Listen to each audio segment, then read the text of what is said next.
It isn't as though the story of resurrection happened in the midst of an oh happy day moment for Israel.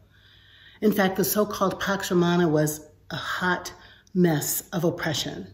Not enough money, high taxes, people living in squalid conditions, money being given away to Rome to make taxes happen so that there could be roads and swords and war.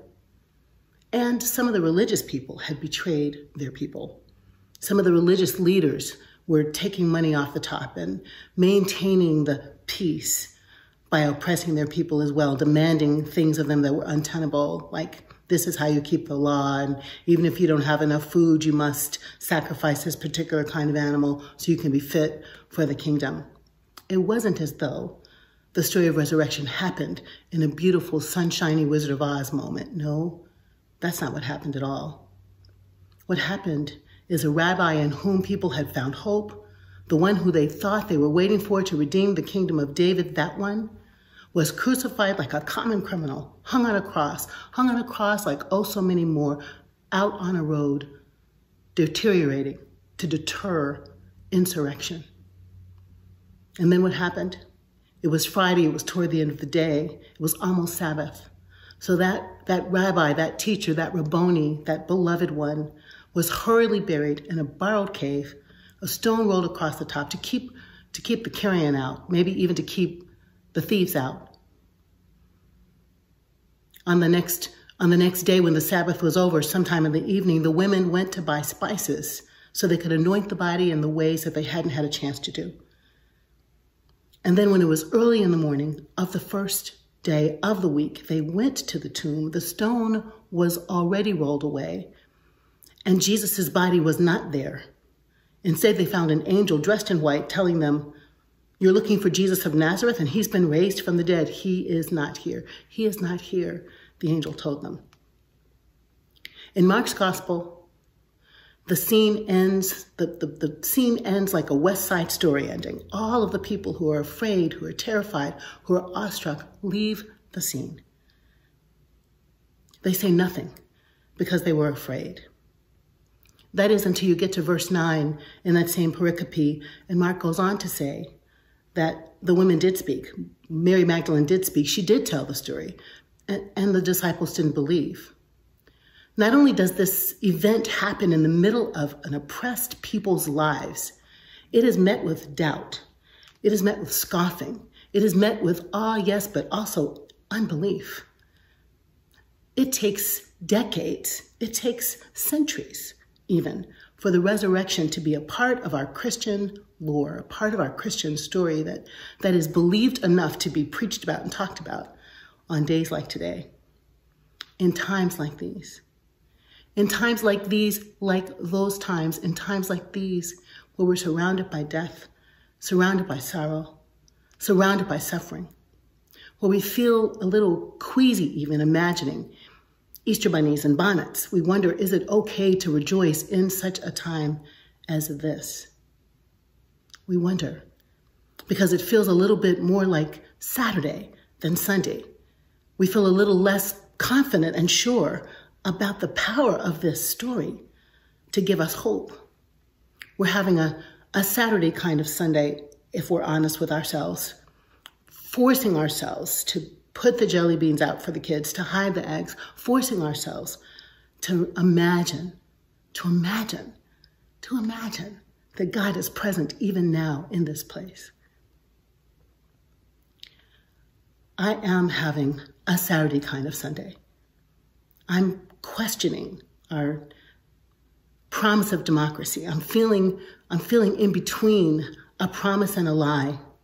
If I'm honest with you, I'm feeling in between hope and despair.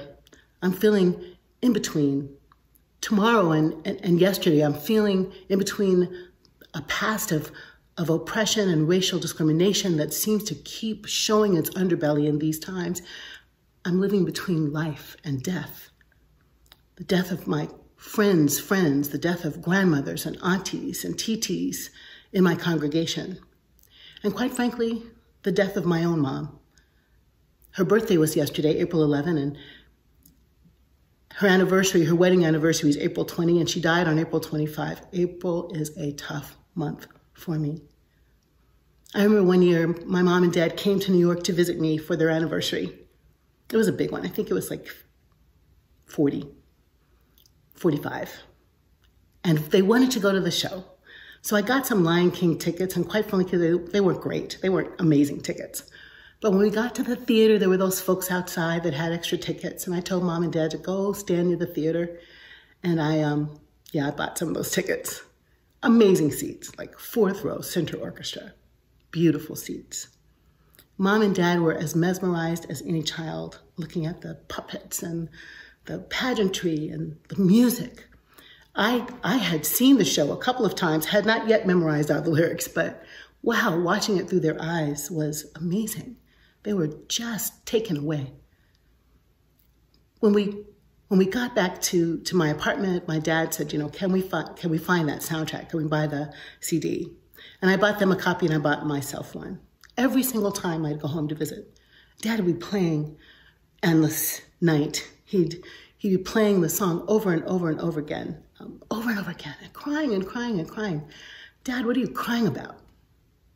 He said, this song makes me believe. Believe in what? Believe that I'll actually see my dad again, he said. Wow. A song from a Broadway show brought home this power of life after death for my dad. I'll tell you, it brings the power home to me too. I think because it brings it to him. I think because we lost our mom and we have this song that reminds us that we might be united again. There's a kind of a joy that can rise up, a memory that can be conjured, a beautiful space of reconnection that makes me believe that death doesn't have the last word. And even in death, we can have hope. For Dad, it's the lyrics of the Lion King. For me, it's that, but it's also the words of my mother, the first sermon I heard her preach to me, taking communion as a 7-year-old child. This bread means God will always love you. This cup means God will never leave you. This bread means God will always love you. This cup means God will never leave you. You promised you'd be there whenever I needed you. Whenever I call your name, you're not anywhere. I'm trying to hold on, just waiting to hear your voice. One word, just a word will do to end this nightmare. These are the beautiful lyrics that make my dad think about seeing his dad, seeing his mother, seeing my mother again. And I'm not trying to convince you, if you're not convinced that the resurrection is real. I'm actually trying to invite you. I'm trying to invite you to see that there is life in the midst of death.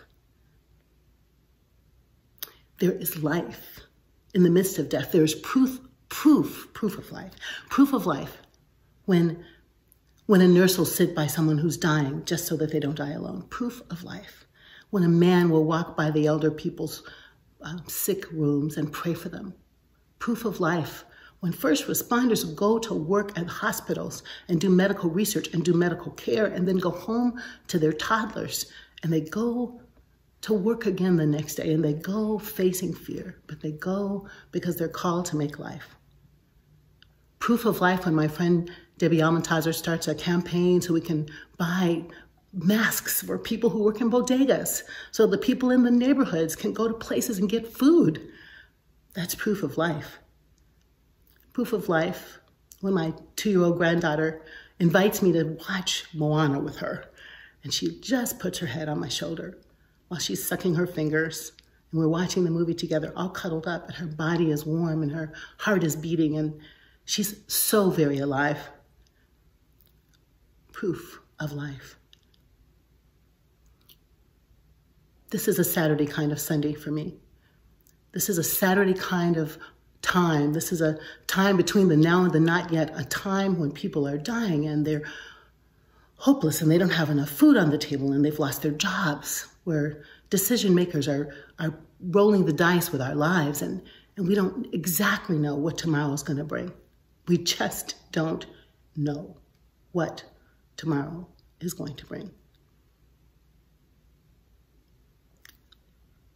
But these lyrics from my dad and me, from my mom and my dad and me, to you. I know that the night must end, and that the sun will rise, and that the sun will rise. I know that the clouds must clear, and that the sun will shine, and that the sun will shine. I know that the night must end, and that the sun will shine, and that the sun will shine. And if you don't know it today, I'll hold that with you. And when I don't feel it tomorrow, you'll hold it with me. Happy Easter, people of God. Amen.